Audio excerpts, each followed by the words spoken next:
sometimes the villains you rarely see are the ones you should watch out for. DC has done it again, creating a truly unhinged character design in the form of Orphan 3 or Orphan the Third. Orphan is an orphan. Orphan is also a baby that lives suspended in an advanced robotic suit and thinks like an adult. Orphan's parents were studying the Source Wall. The Source Wall is the barrier that surrounds the multiverse. One day that barrier was breached, obliterating Orphan's parents. Orphan's mom was pregnant with him at the time, and he survived because of his family's techno-familiar, Darling. Darling assimilated Orphan's mom's body and created an artificial womb. Since Orphan and Darling were so close to the wall being breached, Orphan absorbed the power from what was on the other side of the wall, energy from the Source. The Source is the source of everything. Its power is limitless, and Orphan has that running through his veins. It gives him powers like teleportation and energy blasts. Darling and Orphan are tied to each other in some ways. When Darling was destroyed, Orphan went into a sort of like catatonic state. Deadringer can take on the form of any dead body he touches and can cause way more problems than you might think. Louis Dexter is a mutant. His mimicking abilities are not reserved for people, he can also mimic animals. He discovered his abilities by touching his deceased cat and father, and that is so traumatic.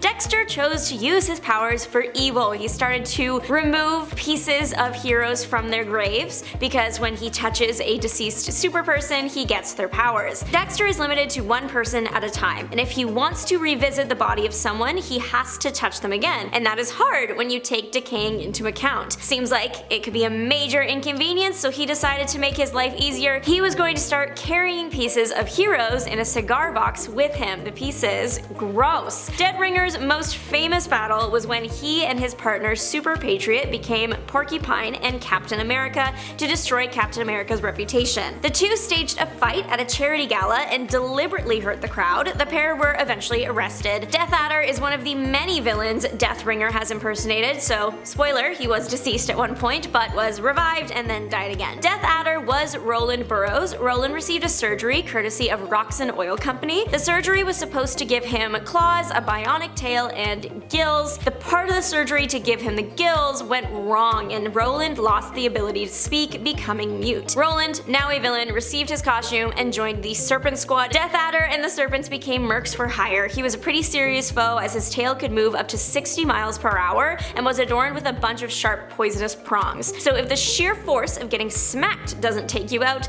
the poison sure will. His claws also had the poison in them, and Death Adder has had about 30 appearances total. Powerful Sorcerer Duran once tried unleashing monsters in Mexico City, causing immense amounts of damage. Duran lives in Mexico, and he hated seeing the nature there getting destroyed. He was angry with developers and the large amounts of pollution caused by the tourism industry and just the way people treat his home. He became radicalized, and that is not something you want from a powerful sorcerer. Duran kidnapped a girl and used her as a vessel for the true power of the earth, as Duran puts it. So she caused a massive explosion downtown, and it got some local Mexican heroes involved and Superman. This all happened in Superman Annual Volume 2 Issue 12. It's also the only appearance Duran has had. The big final battle happens in downtown Mexico City, and it's a disaster. There is a huge firestorm unleashed, and it takes the powers of Superman and the three local heroes to get everything under control. It wasn't easy. Duran learned sorcery from Firewolf, and Firewolf was able to control Superman's mind, so now Duran is capable of that and also crushing the windpipes of Superman with only his mind, among other things, like being able to call upon the primal powers of Mother Earth. The American dragon Unkahilla was based on a real legend in Sioux mythology, and she's also a complete menace. She is a demon residing in the ground, and it destroys everything around her, especially the surface and anyone on it. She has bad vibes to the point where she can pollute the soil she just passes through, making it unusable. Unkahilla is somewhere between 30 to 50 feet long. She terrorizes the local indigenous communities, kidnapping people, swallowing people whole, destroying the food supply. Literally not the kind of pest you want in your garden. She can also create monster children that are like mini hers. She needed to be exterminated, and Wolverine was around and ready to help, so he went to take her down. Only she was a tough fight. It wasn't until her heart was separated from her body that she finally went down. Styx and Stone have very different origin stories, but they cause trouble together like they are brothers. Styx was originally homeless, and Stone was on a team of scientists doing experimental cancer research. The team of scientists were offering compensation for anyone willing to be experimented on, so Styx signed up. Stone had an interesting theory that he was unauthorized to test. Stone thought that someone could become immune to cancer the same way way someone can become immune to snake bites. Of course, he did run the test on Styx, and of course it ended in the worst way.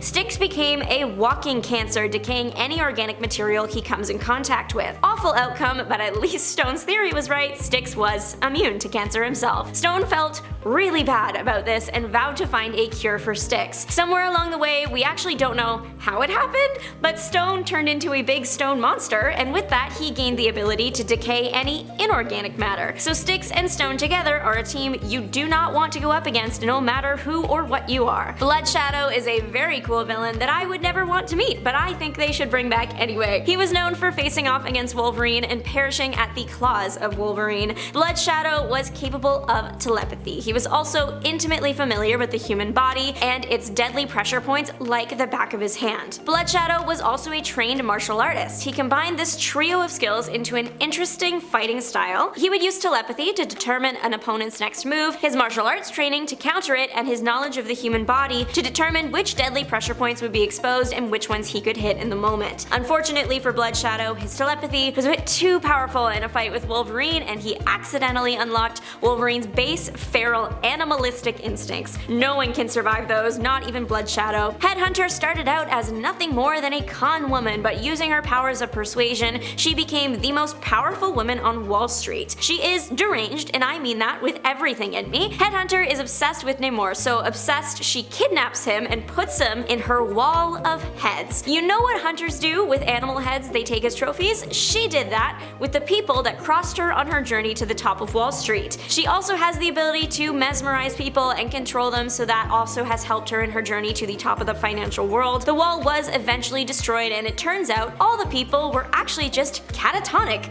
put to sleep by Headhunter's mesmerizing powers. Headhunter also has little knife fingers, and she wears a lot of suits. The powerful villainess known as Verna once tried to destroy all spider people. Y'all, I've been waiting for the chance to talk about Verna. Verna is from Earth 001. She comes from a family that has dedicated their lives to traveling across the multiverse, hunting down and exterminating all spider totems. The family goes by the Inheritors. Like a leech, they parasite powers from other people, feeding on their life forces. The Inheritors eventually locked in on the spider totems because they wanted to defeat the spider deity of Earth 001, so that means it has to be every other world's battle too. They went up against an army of spider people. The odds were never in their favor. Verna and her family were left on a super radioactive Earth, Earth 3145, and were trapped there forever as they are sensitive to radiation and have to stay put in a tower. Verna ultimately passed after escaping said tower while trying to get her father's soul that was trapped in a crystal. Verna's main power is the life force energy absorption thing. Once Verna touches a person, even if she doesn't drain your life force all the way and you live, she can still sense you from almost anywhere, which is super creepy. Verna is also technically immortal. She doesn't age, she doesn't get sick, but she can be exterminated. If someone were to split her in two, she's done for. So overall, a pretty sick woman in all senses of the word, but the reason I have been waiting to mention her,